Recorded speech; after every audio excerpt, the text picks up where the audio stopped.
A very good evening and welcome to Africa and Beyond Television Network. And we are looking at Mozambique, which is now collapsing. Things have gone out of hand, and it seems as if the situation is getting tense as each time passes. So this is what is happening right here in Mozambique. According to Professor Adriano Novunga, the military is now facilitating the looting. And this comes after the Constitutional Council announced Frelimo as the winner of the election. So in the video, which we are going to play very soon, the military armored vehicle is being used to facilitate the looting of a warehouse by civilians. And this is a very shocking symbolic moment which reflects far more than an isolated act. And what happens is that this is a representation of absence of leadership, and also Frelimo has lost control. And there is an escalating political crisis which the Constitutional Council could have avoided, but they aided it. So the institutions which we have, the police and the military, are supposed or are meant to maintain order and protect public assets, but they have failed. And the major problems are that there is no political dialogue, there is growing repression, and also there is an inability to lead responsibly by the outgoing president of Mozambique. He has failed so much, and the escalating violence is going to destroy infrastructure, and it's eroding trust, it's eroding hope, and there is no longer trust and hope between the people of Mozambique, as well as the security institutions, as well as the judiciary again. So let us play some of the videos right here, which are very, very critical and very important, which shows the looting. Hey,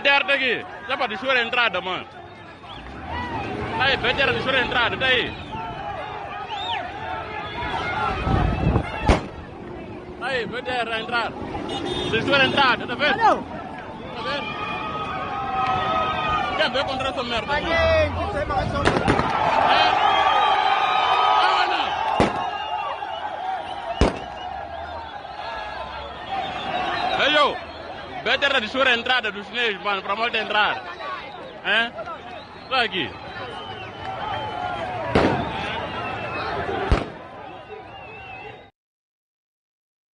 So this is one of the videos where the military vehicle was used to open a warehouse to facilitate the looting by the civilians. Let us take a look onto the second video. Pessoal, vê lá os homens da UIR. Estás a ver? Os homens da UIR.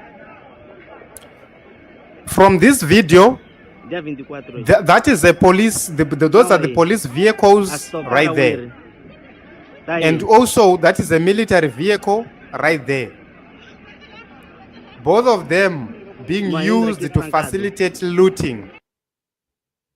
So this is what is happening right here. You can actually see that this is Mozambique. Mozambique is burning, and Mozambique, if things continue like this, there is no Mozambique to talk about. You are going to see Mozambique being erased. So the time is now for Filipe Nyusi to restore order. The time is now for Filipe Nyusi to call Venancio Mondlane, have a meaningful dialogue, provide securities for Venancio. And the best thing is for Nyusi and the Frelimo guys to simply evacuate from the seat of power. You cannot call yourself a head of state. You cannot call yourself a commander-in-chief when you can't control the military, when you can't control the police effectively.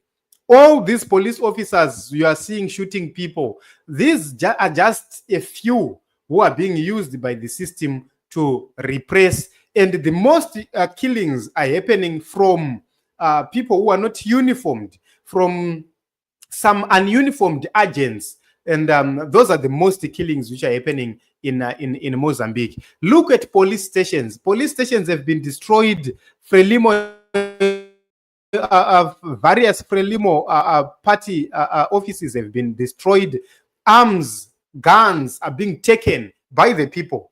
And if the situation continues for a week, then there is no Mozambique to talk about.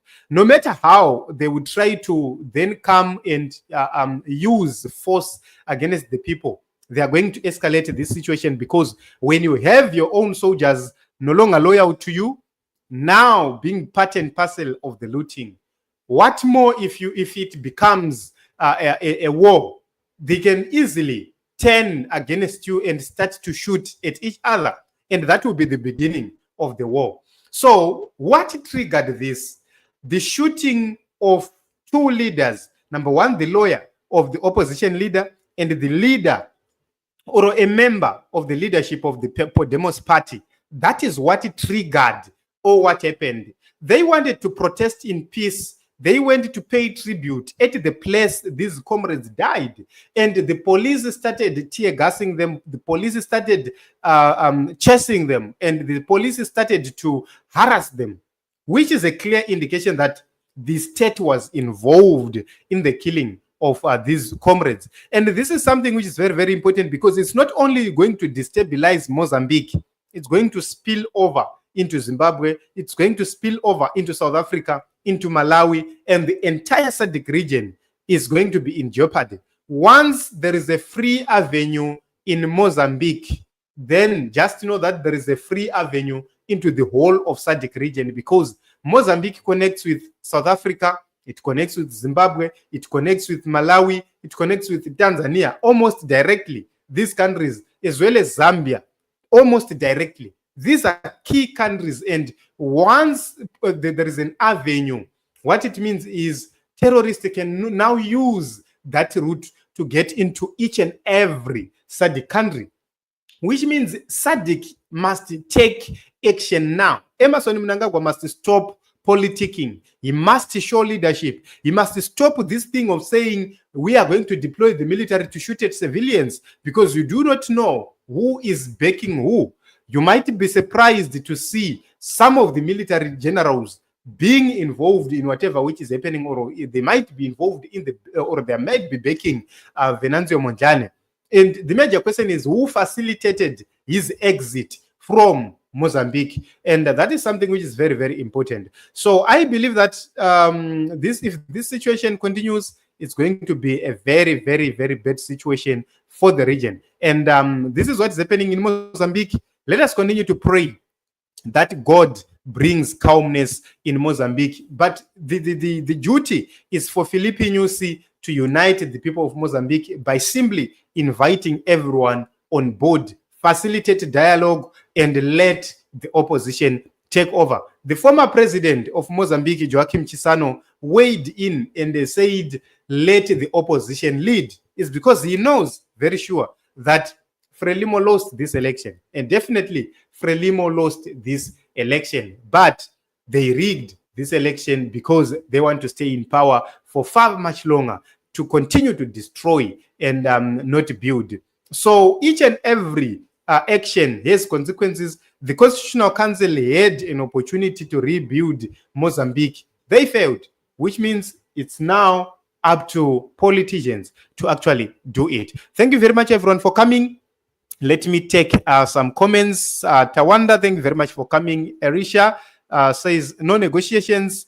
Venancio clearly won. Vicky says, an important angle is that SADC is now vulnerable to neo-colonialism. The West will back whoever secures their interests. You know, that is a wrong, that is a wrong assertion, because those who are here are the ones who are supporting neo-colonialism. They are taking our minerals, sending those minerals to the same imperialists, to the same colonialists, the same governments which we have are sending our money to those countries, to bank to those countries. They are buying properties in those countries. Who is spearheading that? The leaders which we have right now. And that is something which is very important. Glot, thank you very much as well for coming. And let us meet in other episodes and other broadcasts.